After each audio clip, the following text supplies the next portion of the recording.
سلام بچه، حالتون چطوره؟ خوش اومدین به یه ویدیو جدید از چنل من. یه کد براتون آوردم فوق‌العاده. ریجستر عالی، پینگ عالی، فوق‌العاده است. اصلا این کد هر جور حساب کنین فوق‌العاده است.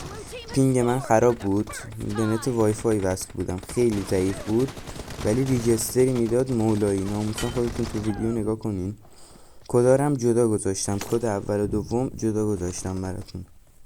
باید بگردید پیداش کنید. ویدیو رو نه عقب جلو نکنید که کد DNS رو نبینین، نگاه کنید تا آخرش تا کد DNS رو ببینید.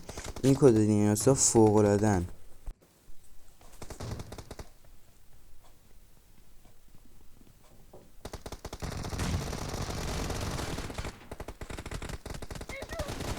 ناموسن خودتون ریجستر رو ببینید،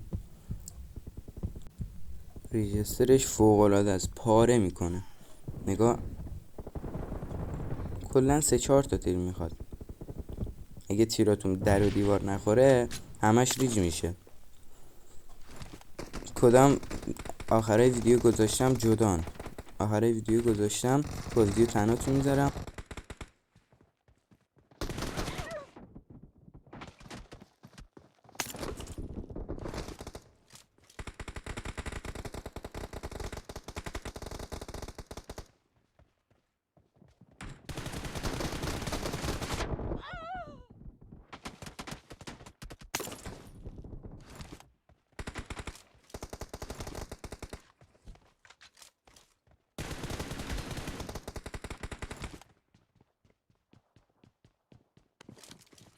I got supplies.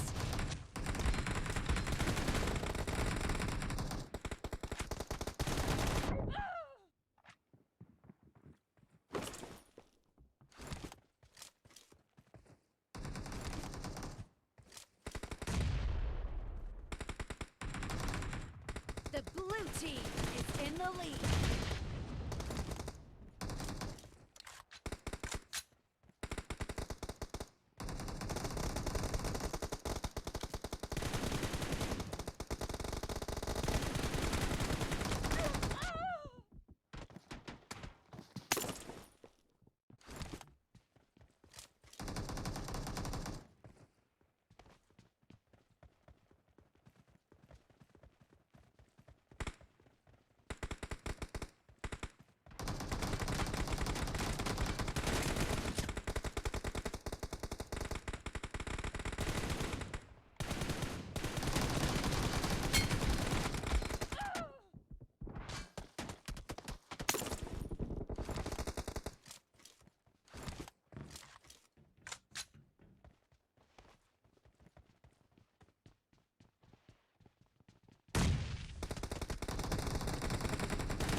بچه دیگه ویدیو زیاد طولانی نشه، شما رو به خدای بزرگ میسپارم. فعلا پیس.